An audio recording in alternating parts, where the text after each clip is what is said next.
we are here today with, to me, the star of the newest season. Oh. I think it was Misha.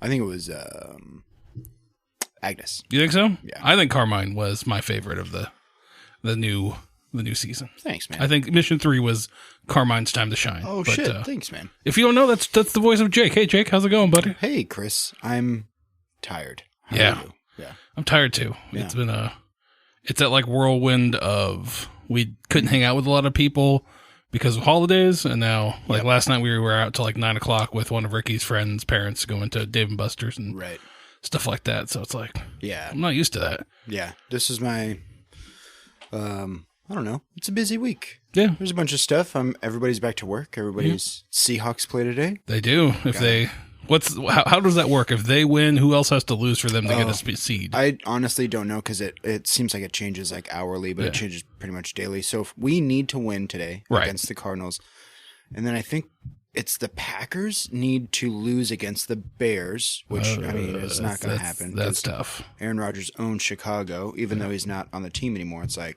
I don't know if they can get over that. Yeah, it's true. And I think one more team needs to. I think there's one more win-loss situation that needs to happen. Gotcha. Yeah. Well, there you go. Yeah.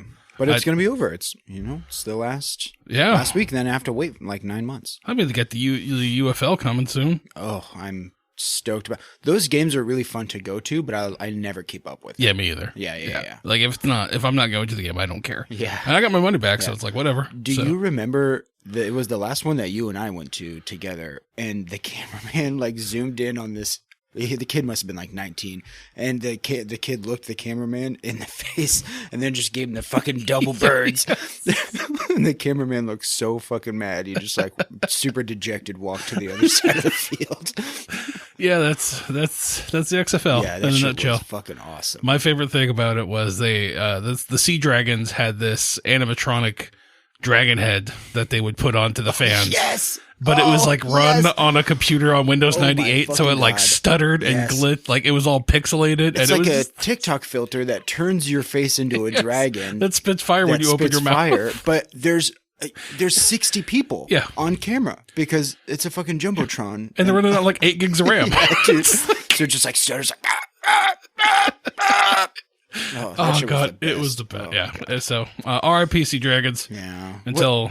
What's the are they getting absorbed into the USFL? No, so structure? They are one of the teams who's not. So essentially, all the teams that aren't on the East Coast are staying like US. They did 4 of the XFL and like 4 of the UFL or USFL, the AFL, I think? whatever it was. Yeah, and so for what I understand, the XFL, everybody trained in Houston.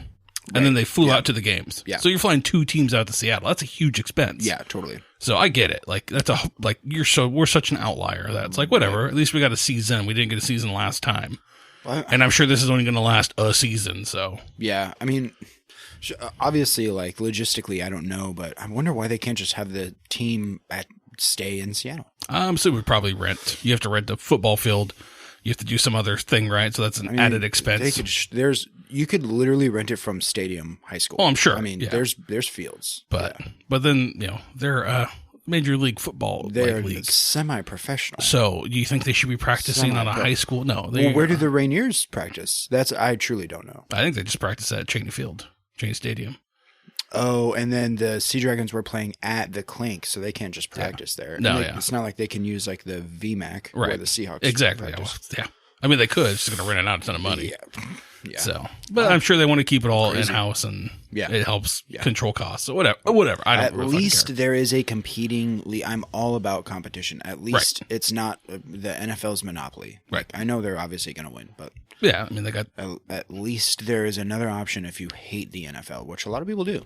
I don't like the NFL. Yeah, like a lot of people are like, I love football. I'll fucking never support the NFL, which I completely understand. So at least they have an option. Yeah, I mean, I like college football. I think that's where I like that stuff more. Yeah. I think the skill gap is funnier to me, where it's like you could just watch like 2 dudes just dismantle an entire team, and then they get to the NFL and it's like they're mediocre. That's the crazy thing about college ball for me is like, on the best teams like Alabama, isn't it like, well, 9 of these kids are getting drafted Oh, and yeah. then the other guys are selling car insurance? Pretty much, yeah. Like, They're riding off what I was on Alabama, getting that whatever shit's sponsor. Yeah. wild. I'm just happy the kids can make money off their Yeah, likeness now. totally. Seeing Michael Penix's face everywhere on TV, I'm like, good for you, kid. Yeah, like, exactly. good for you. Yeah. I mean, if he's going to get fucking snubbed for the Heisman, at least he can fucking make a shitload of money before he gets into the league. Right. Yeah. Hopefully he'll do something good in the league. I don't know. So, I hope all of those kids do. Yeah. You know, you're going to devote that much time and effort into something. That's my least favorite thing about football is watching like a really successful college athlete get into the league and they just shit the bed, or it's like they're not ready for it, or they fucking snap their ankle. Like a Tim Tebow. Dude, it sucks. Yeah. So, but hey, we're here to talk about Carmine, not college football. Yeah, I was going to keep going. Yeah, good idea. So, I think for me, Carmine was to me, it was the coolest aspect of Mission 3 was that you came in and we purposely made him so that he was not part of Delta Green, that he was an outlier, right, and that he was, for the most part, like operating by himself for a handful of episodes. Yeah. And you shined wonderfully in those moments. The most praise I've gotten was for you. I just want to let you know that. Jeez. So thank you. But yeah, no pressure. Oh, I wouldn't go that far, but you did great. And it was awesome to watch you embody that and, grow with the character. And then, I just thought it was really cool to see how he handled things and internalized things. Which is a lot different than how Duffy handled things. Right. And that's the crazy thing about today is, I mean, to just pull back the curtain a little bit, it's been like 6 weeks just about since we wrapped that up. Yeah. So I've been thinking a lot, and I didn't know where I wanted to go until I was like taking a shower this morning. Something came to me this morning. So that's great. Hopefully, and I mean, you always throw me a wild curveball, so who knows what's going to happen, but I'm very excited. No, yeah. So I think, let's hop into it. When we kind of last left Carmine, he was, back at the sheriff's office, the Grays Harbor Sheriff's Office. Right. He'd gotten a visit. Right. Yeah. And, they left the card. They peaced out. Mm-hmm.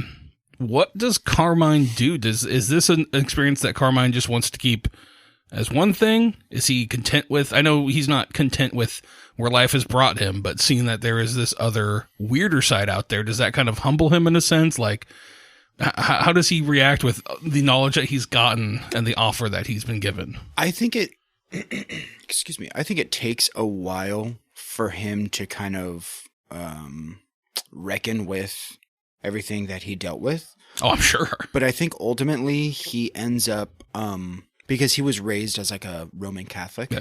I think he ultimately like rediscovers his faith. Oh, nice. Through all this, I think he starts to like go back to the church and maybe like help out at the church. And then like, I don't know. I truly don't know how it works, but like, I kind of see him trying to like get involved in like the priesthood, or like to even take it a step further. Living in New York, since he's seen the craziest of the crazy. Right. Like it's just the most dense city in America, I think. The rats alone are. Yeah. It's the worldly. Eldritch horror themselves. And so this, I think he's like, it is another crazy experience. I can't explain what happened. I don't know. But I do know that other things are out there that we don't know about, that we can't see. And like in his mind, he's like, in my whole childhood was raised to fight against those and repent for that like ultimate sin. I guess that's how Catholicism works. So I think he like is, I don't want to go like full on like exorcist. Right. Like what are those guys called who perform? An exorcist. Priest. Priest. They don't have a crazy title. But yeah, I think he's like, I think in his like heart of hearts, he's like, well, I know like my God is real because I've seen all of this crazy other stuff that is ungodly. Right. Right. Like I know that there's another side. So I'm going to now go devote my life to combating that through religion. I think he keeps the card. I don't necessarily think he goes and seeks out therapy. I think he seeks that therapy out through religion. Now, what Delta Green wants to do with that? Well, I mean, if he calls them, then they'll do it. But if he doesn't reach out, then they're not going to bug him. But they might keep tabs on him. He is very vocal about like, well, yeah, I mean, I know, I personally have had experiences that are out of this world, and I can only attribute them to blah blah blah blah blah. Right. And so I don't think he shies away from it. It's interesting you bring that up because when I worked at one of the first like big jobs I had was running a warehouse, and we hired a guy, one of the nicest guys in the world. Like he was the hardest worker, one of the hardest workers I've ever met. Like super humble, like really nice guy, and he was really really religious. And this was during the days when I wasn't shy about my disdain for religion. Right. Like obviously the older I've gotten more reserved. Sure. And like everybody doesn't need to know that I don't believe in God. Exactly.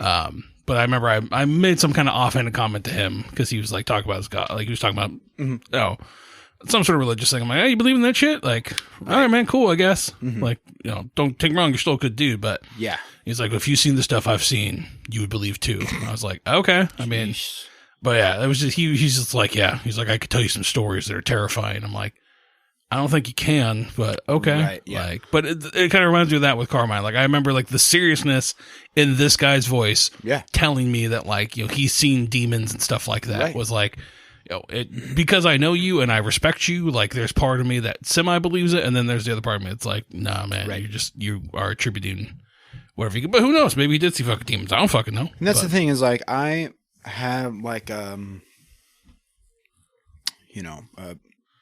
pseudo friend of a friend of a friend of a friend, right? Who we were like in the same circle. It's, I would never call this person like a liar, but I wouldn't say that they were my outright friend, but I knew them acquaintance pretty well. Yeah. Yeah.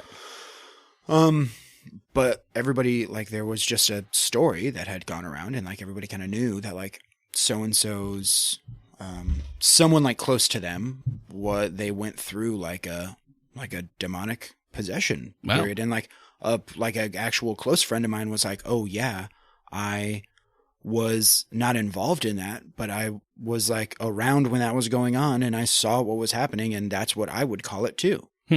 And like, I don't fucking know. I think people, especially people who are brought up to be ultra religious their whole life, I think mentally can snap at some point, and who fucking knows? Our brains are super powerful. Right.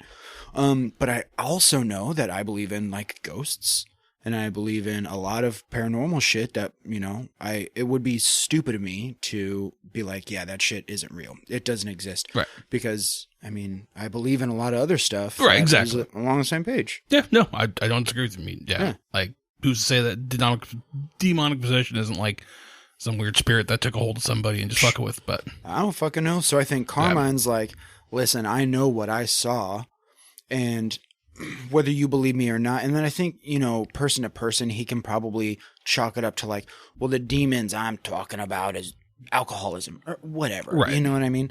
But he knows that he's not crazy, that he didn't walk into a basement that night. He knows that the thing in that jar wasn't an octopus. Right. You know what I'm saying? Like, yeah. How does he handle the basement? Does he go down there, do you think? Oh, fuck. That's a really good question. Does he go just randomly go open the door and see what's on the other side? No, I think once he, it's because it's in his mind, it's like that temptation. Once he knows that door's closed, he doesn't go back down there to look for it. Okay. Because he's like, the second I want it to be there, it's going to be there, and that's ungodly. Okay. Right? No, that is against my faith. So if someone's like, hey, Carmine, can you go down to the basement? He makes an excuse. Gotcha. Or he has someone else yeah. Okay. Yeah. Nice. That's interesting. Yeah. Yeah. No, yeah, because I wasn't thinking of that till just now. I was like, oh yeah, that all went down where he's there every day. Yeah. Yeah. I didn't think about that either. Every day he's got to think of it down there. Every fucking day. And every day he looks at the new person at the desk. Yeah, the new Cheryl. Yeah. And he's just like, I don't know. Yeah. You just can't really trust him. No, yeah, absolutely. I think, and that's probably any new person at the police station. Especially after everything that went down. Yeah, it's just like every new person that he encounters, he's just like wary. Do you think he tells his coworkers? Like, does he tell? I'm assuming does he say anything to his father-in-law and his coworkers, or does he just like keep everything shut? Because like Cheryl doesn't come back to work, so there's probably like an excuse there, like she left. Or do you tell them what you saw with her, or do you just kind of?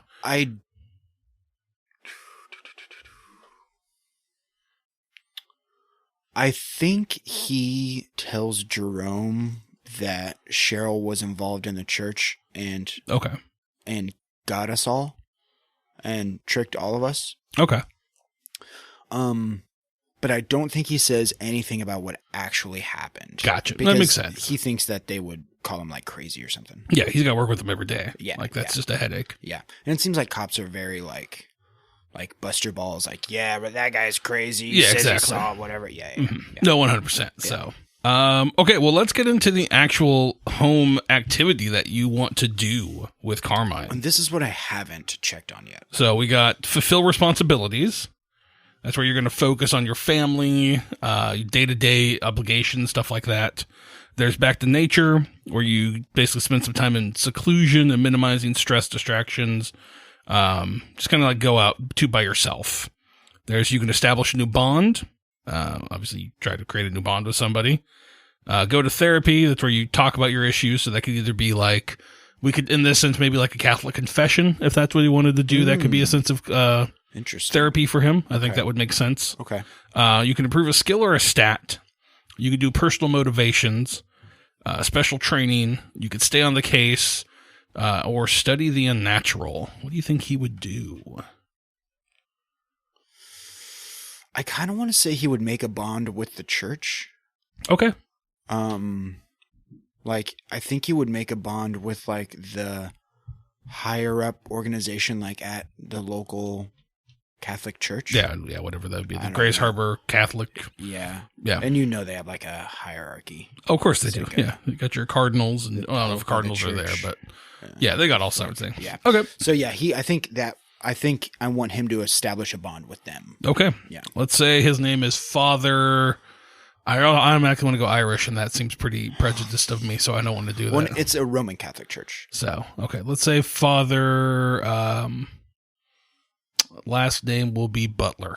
Father Butler. Father Butler. Let's do it. All right. So you are going to attempt to create a new bond. This means that the character group developing into an essential important part of your life. Attempt a charisma ×5 test. So let's go there. So what's your charisma score? My charisma is my lowest. It's 9, so it's going to be 45. Okay. Use my giant dice.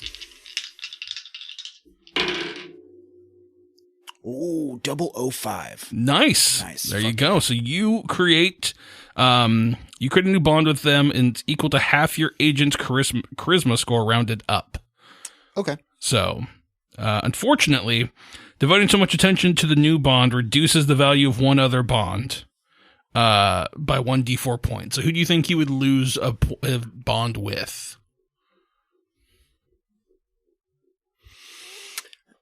So my other bonds are my wife and child, my mother, which is a separate one, so not my whole family together. Yeah. And then I think those are going to be really important because his mom is super Catholic, obviously. And then his wife, like going to church, I think is just going to involve his wife and kid. Yeah. She'll see the change in you and probably be happier bringing you closer together. Right. Yeah. The only other bond I have is his referee partner, Dimitri.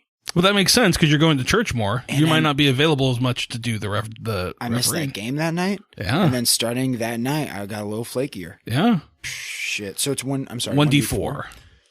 If you grab the box over there, there should be D4 in there. That's the only one I did grab. Okay. Let's see. Make it a 1. 2. Okay. Not the worst. No, not at all. And so I think that makes sense that the more he's trying to find himself in this world, and the more he's devoting this, probably for his sanity and his sake, that maybe he's not there as, oh, hey, I can't do Wednesday games or Tuesday games anymore. I got mass at night, or I'm helping out at the church that day. I can't do it. Or maybe the church has a sports league. That's exactly what I was Maybe that's thinking. what Carmine's working on. He's working on setting up a rec league through there. Exactly. And he's like, listen, I know I got this responsibility, but I'm trying to set up the other league at the church. Yeah. No, it makes total sense. That's awesome. So, These characters feel too real. They do. It really does. Yeah, I like that. I like that as it's a nice ending for Carmine. Like, he's not getting deeper into Delta Green. Mm-hmm. He's not going to destroy his life. And he does know about it. So I do think if anything were to ever happen, he would still be there as a friendly. And I think they're there. They'll definitely like keep an eye on him to make sure. I mean, because they don't know what's going on with the church. So if anything pops up, I'm sure he'd be the first to call that number and let him know. Like, I'm not getting involved, but here's something going on. Right. And he's just not the type of guy where if he's going to try to keep a cool head, where he's not going to just go down the rabbit hole. Mm-hmm. If he finds out all this shit actually exists, he's not going to be like, I need to know more. Like, I feel like Agent Essex probably would have that desire. I think he's like, this is life. It's crazy. It's over now. I can move on. We can just get past it. Right. Yeah. No, I love that. Duffy would just ignore it and act like it didn't happen. Yeah. Well, that's why I wanted to kind of talk like the next phase after the home scene.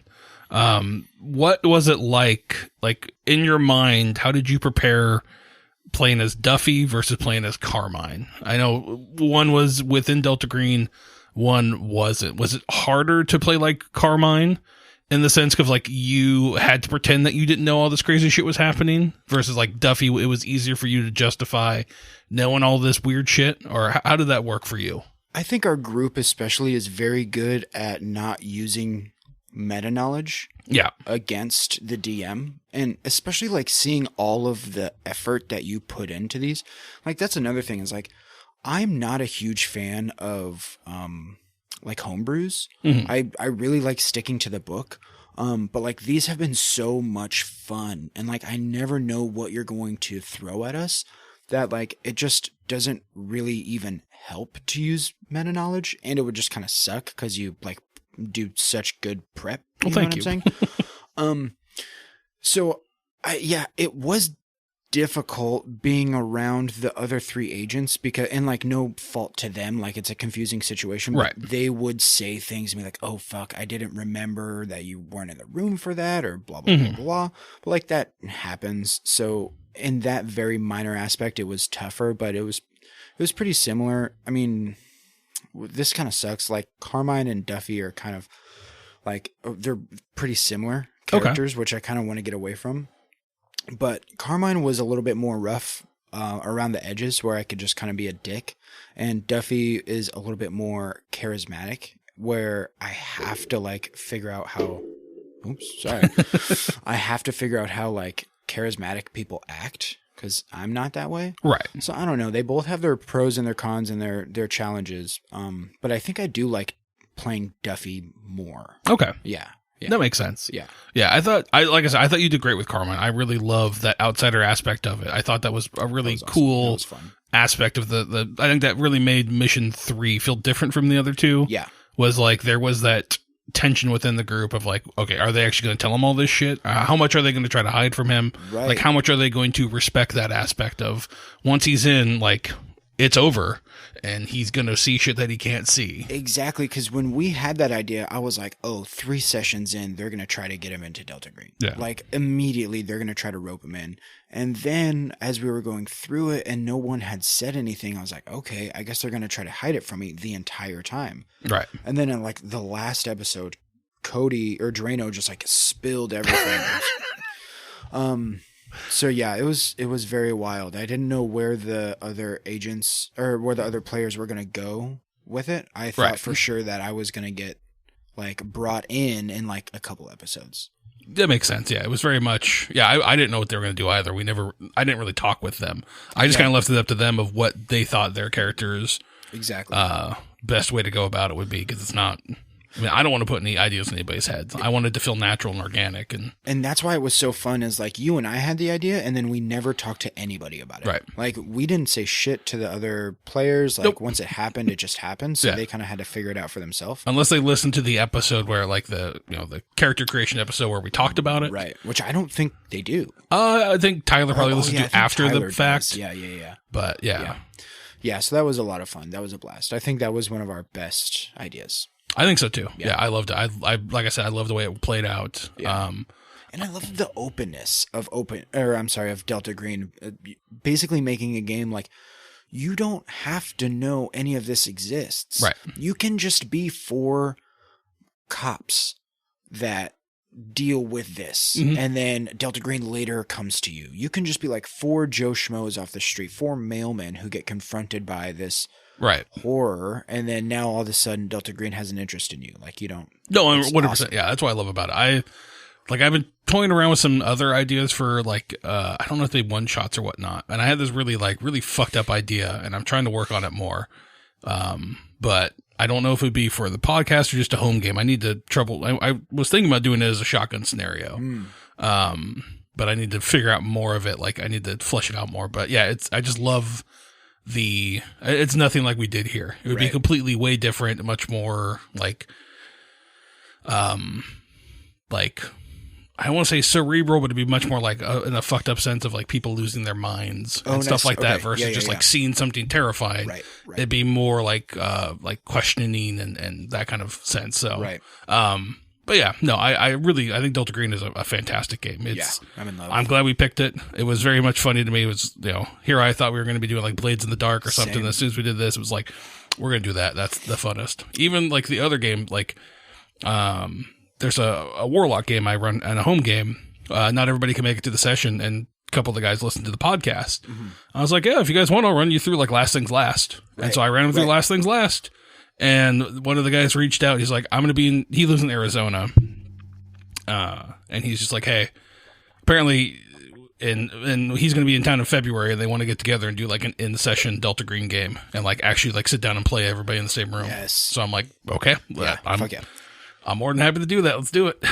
I've pitched like D&D and Pathfinder and like those crunchy tactics games to like, everybody I love in life, and nobody's ever bitten. And every single person I've like talked to Delta Green with is like, that sounds fucking cool. Yeah. I want to play that. I really want to get our buddy Rick to play. Like, I think that would be something he would really enjoy. I think Rick would fucking love it, especially if it's like one night. Right. If it's like we just make a character in 30 minutes, then we play for 2 hours. Like, and it's just easy. There's like, it's a lot easier than 5e and like all these other systems. Yep. Everything's there. You just roll dice. And even if they have time, you don't have to roll if you got a high enough score. Exactly. Yeah. It's 2d10. You don't have to go out and buy like a fucking full set of like Dice X dice for that's just like $13 now. Yeah, man. Yeah. It's ridiculous. So, but no, yeah, it just makes me laugh. Yeah. Just the simpleness of the system. Yep. So, it's so elegant. It really is. Is there anything that you wish you would have done differently across the 3 missions? Like either with Duffy or Carmine, looking back on it all? Like, I know you, like, I really enjoy the choices that you've made with the characters kind of in the home scenes and like, I think it's kind of interesting, like, as we talk, like the end of Duffy, where he started to get that help, and now we see Carmine trying to get the help. It makes sense to you saying they really are similar. It just dawned in my head. I was like, oh yeah, like their endings are pretty similar. Right. Yeah. And one believes birds are real, one doesn't. But. Yeah. I wanted to really lean into like Duffy losing it, and then I had nothing in mind for Carmine. I kind of wanted to like let the Jenga tower fall, however it did. I don't really think that I would have done anything differently. I kind of love how both of them played out. I think I would have leaned into Duffy's craziness more than I did. Yeah. And it was tough. I mean, the infrequency of what we record, it's tough to remember to hop back into that. True. So. I mean, I played into his alcoholism. You did. Yeah. And they were great. I mean, the whole part where he saw the dark and like just sat in the car and like didn't want to look up. Like that was great. Like I love that aspect. Like that's such a cool way for the play it.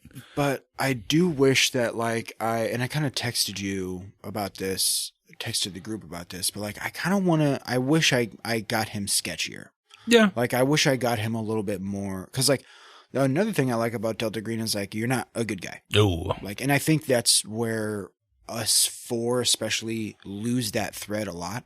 It's like we're not good people. I would like to get back to like doing like ungood things. Right. I mean, we all got together playing Pathfinder where there's a very stringent alignment system. Exactly. So, and that's just the general basis of like, 95% of these games is like, you are the hero. This is your task. Yeah. You're a good person. You're you're an adventurer. Exactly. People look up to you. Yeah. Yeah. Versus Delta Green, where it's like, you're covering shit up and you do it however you fucking can. Yeah. And exactly. There's like a big difference between like, oh, I think my character might steal this 5 gold versus like, I think my character might murder this guy and say it was in the name of like terrorism. Right. You know what I'm saying? Yeah. Like, cover it up in the name of the country. Yeah. I mean, even in Extremophilia, there's like a whole, they talk about it like as one of the things, like, hey, there's a local like skinhead group that you can potentially pin this on. So if you can figure out a way to link these guys to this whole thing, do it. Yeah, do it. It's really cool. Yeah. Like, yeah. It's just, it makes me laugh. Like, basically, you have to do all this horrible shit and then figure somebody to blame it on. Yep. So. Yeah. Which is like, I mean, I don't know, but I feel like it's exactly how it works in real life. Yeah, I think so too. So, yeah, that's the world we live in. Yeah. Well, I'm really excited to be able to play with you in Misha's game. Same. Yep. We've recorded 3 episodes at this point. Yep.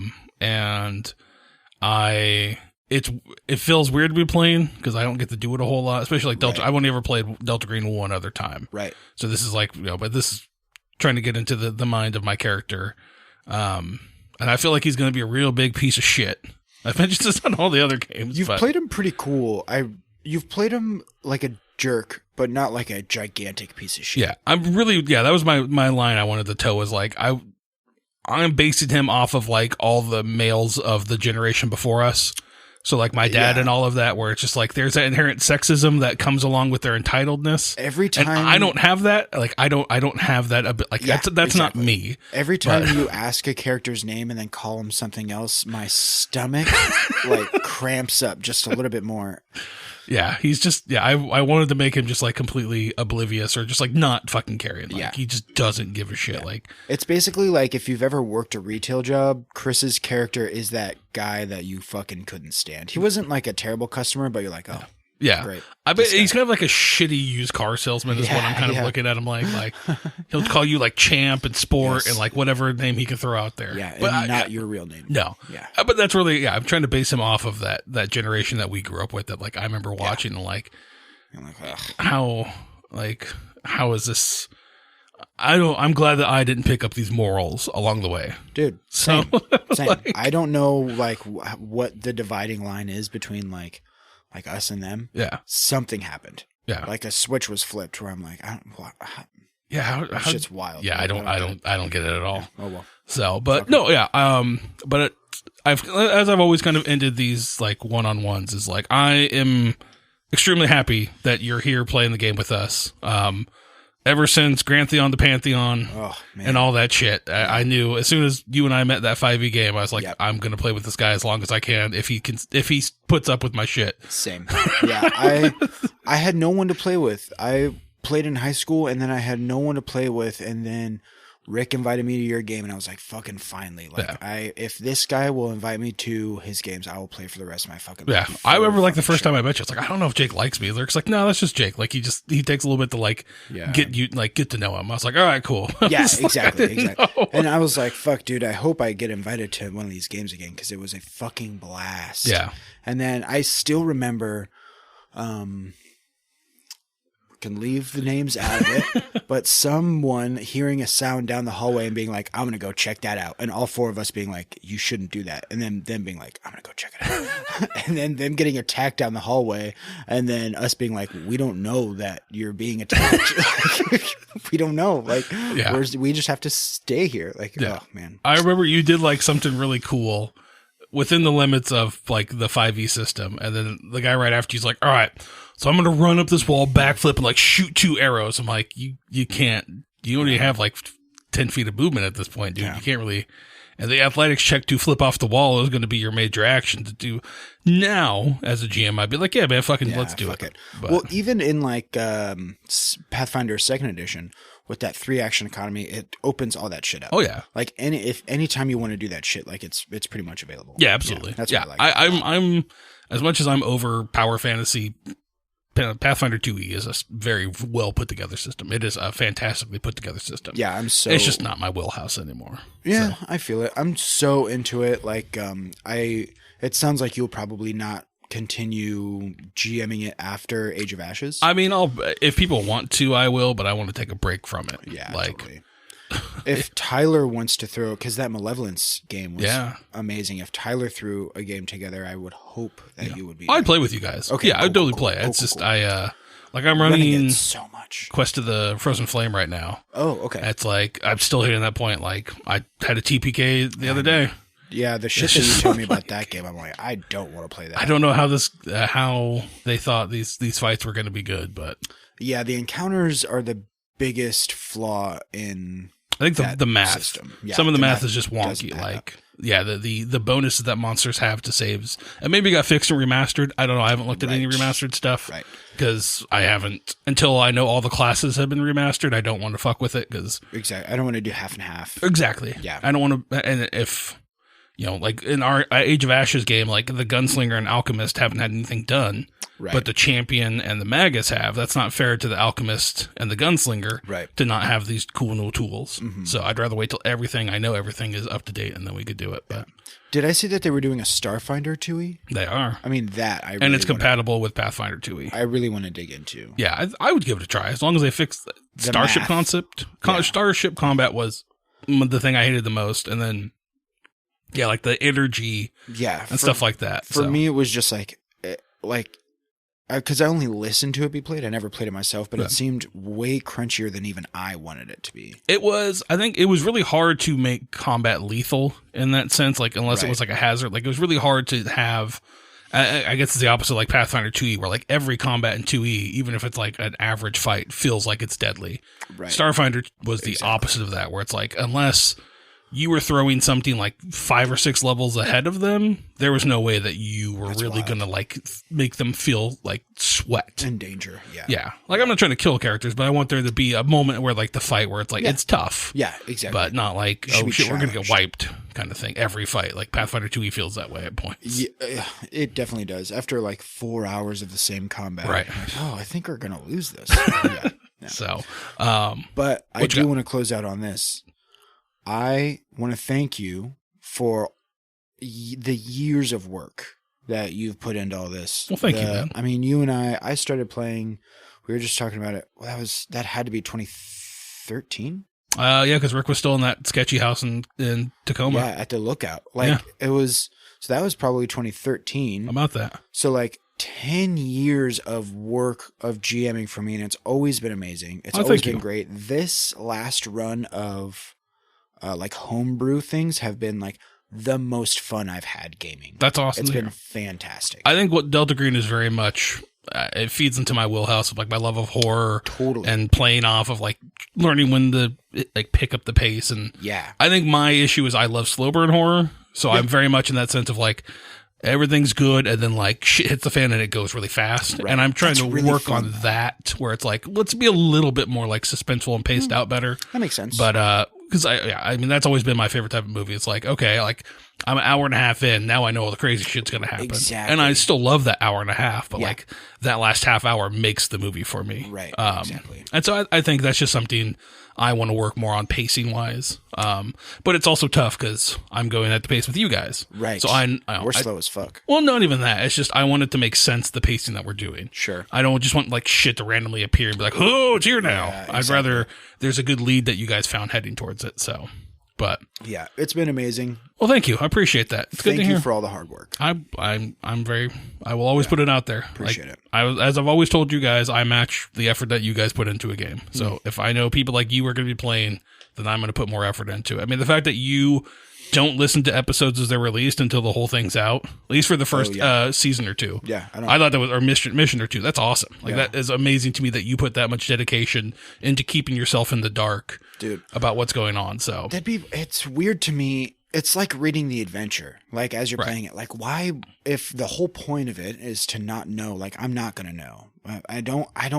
Yeah. So no, I think that's great though. I think that's awesome. So it's been awesome. Well, I look forward to playing the Misha's game with you, and then same, dude. We'll see what's going to happen with Traveler and all that crazy shit. So. Oh yeah, that'll be a blast. Yeah, I'm really excited for that. So. Yeah. Well, I'll catch you later, buddy. Yeah, sick, Later. man. See ya.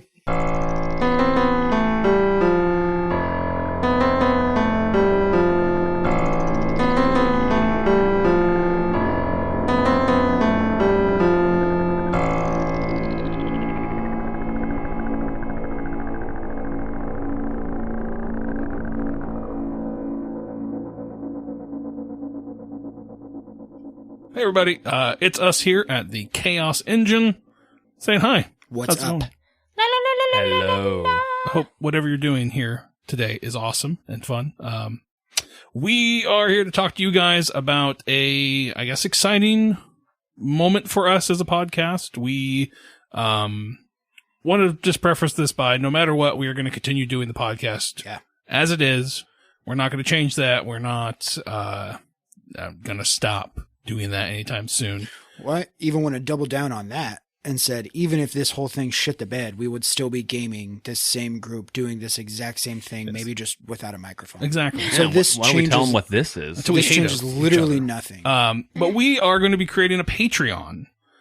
We want to get some better equipment here. My mics are good, but there could be better mics. And yeah, we just want to kind of upgrade our equipment. I have this idea of trying to get everybody kind of these nice cushion, like foam blockers that are on stands that, they cost a decent amount of money. Yeah. And also, you know, it'd be cool if people want to give us money for making this show. But the main reason we're kind of doing it, besides getting better equipment, is we've talked about doing a second show here. And really, we want to have some sort of monetary reward coming in for us to do that, because it takes, frankly, some of my time to go do that, right? Like, I'm already spending time editing this podcast, and to add a second podcast on top of that is going to take away time that I could be spending with my kids and doing other stuff, which, well, I love you people. I love my family more. And, yeah, that's just the truth of it all. So. That hurts. Yeah. I'm sorry. But yeah, I mean, it's kind of like we were kind of just doing our stuff, and we were like, people kept asking, like, oh, do you have a Patreon? And we're like, no, we don't. Yeah. And so it was like, it was kind of a 1-2 punch, it sounded like, of like, one, people were kind of like encouraging us, like, oh yeah, and we're like, all right. And then we also, could use some audio equipment and stuff. Like, there's plenty of improvements we can make. So it kind of was a win-win there. Yeah. And so we sat down, we talked about it. We figured, let's give it a year. And once that year's passed, we'll kind of evaluate everything. And I think the numbers blew us all away for what we had listed wise. I know Jake had an internal standard that he'd set, but I don't know if I'm honestly very upset that we didn't hit it. But so we use Pinecast. I don't think that matters at all. But unless they are just completely misreporting information, or we are completely reading the information wrong, which I was at first, but I've since fixed that. Well, it's literally is just a number of like total downloads. So I really don't understand how we could be reading that wrong, but we have been very pleasantly surprised in a way that, we would like to capitalize on. It's not that this is going to change anything. It's just that if we're doing well, whatever well means, I want to be doing better. Yeah, exactly. It's like, doing right by the podcast. Like, oh, people are listening. That's awesome and unexpected. So why don't we put more effort in? Exactly. Why don't we upgrade our equipment a little bit? And we have so the general idea here is we're going to create a Patreon. Link will be in the show note, but it's just going to be patreon.com/Chaos Engine Podcast. You can go there. We only have one tier right now, $3 a month. I don't want to charge people a ton of money to support this. That seems weird to me. I'm sure you're already supporting other Patreons as well, and giving money to other folks. So if we could get $3 your money, that'd be dope. And to sort of stack onto that, this will never be something that anybody has to pay for. This will always remain a free podcast. Even if we were to make another show, that would remain a free podcast, because all we're doing is we're just 5 jabronis hanging out. So I'm never going to charge for that. Yeah, nothing will ever be locked behind this Patreon. Exactly. You're not going to get exclusive episodes here. Yep. Everything that we're going to do will be free. It's just to help offset the time that's going to be put into it to go that route. We might do other Patreon levels as well. Right now, $3 feels comfortable with us. We might do a higher tier. We might do a lower tier. It just depends on the feedback we get from the community. Yeah. The one thing we do want to mention is that if you do end up donating money to us, we are going to give you a shout out at the end of every episode. Sometimes it might just be me. Sometimes it'll be other folks on the the show here, giving that shout out. Just it could be kind of tough with us recording in the past. So we will figure that out, and we'll make sure that you are represented there. But weekly, if you sign up for Patreon on Sunday night, that might not hit Monday morning, right. but like you will be there weekly. Yeah. So, but yeah, a big thing for us is just getting better equipment, and then we had this idea of doing a second show. What we don't know what that's going to be yet, whether it's going to be us just BSing or talking, or if it's going to be another tabletop RPG show. That's something that we're still trying to work out. We don't have the full details on yet, but.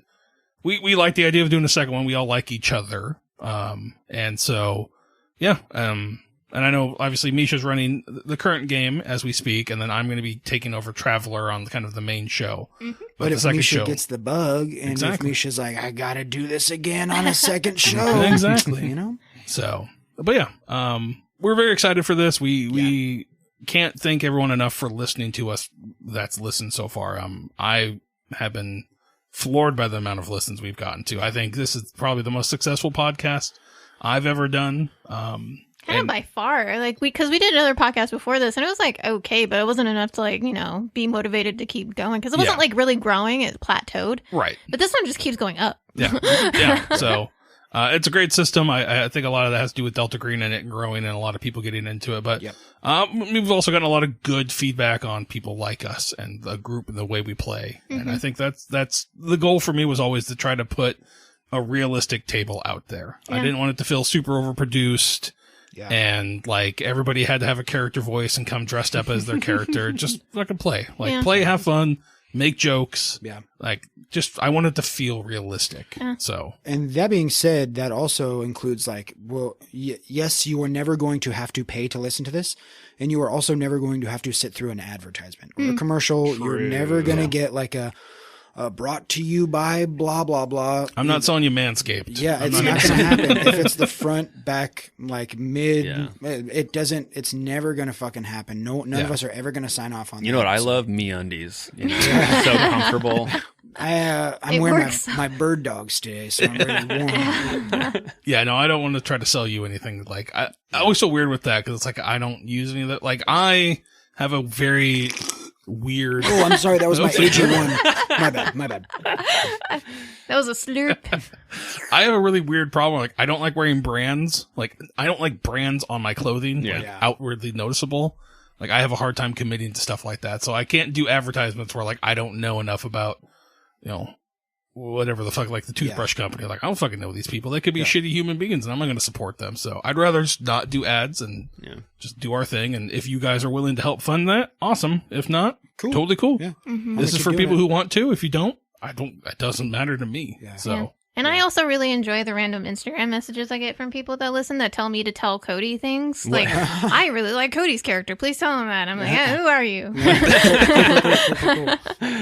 Yeah. No, I think so. So check out our show notes. The Patreon link will be there. And we, again, thank you for all the support you've given us so far. We are, extremely excited for you guys to hear what we got coming. Misha is cooking up a just delicious pie of awesomeness. And, I'm glad you guys are enjoying it though. That was like, I was worried that you guys wouldn't enjoy it, but yeah, it seems intriguing enough to keep playing. So I'm happy. Absolutely. And I think every theory we've had has come false. Oh, absolutely. 100%. We have no fucking idea what's going on. Yeah. I love where you guys are going with it. I love it. Yeah. So, so that's all we really have. You have a great rest of your day and, we'll catch you all on the flip side. Love you. Bye. Turtle doves.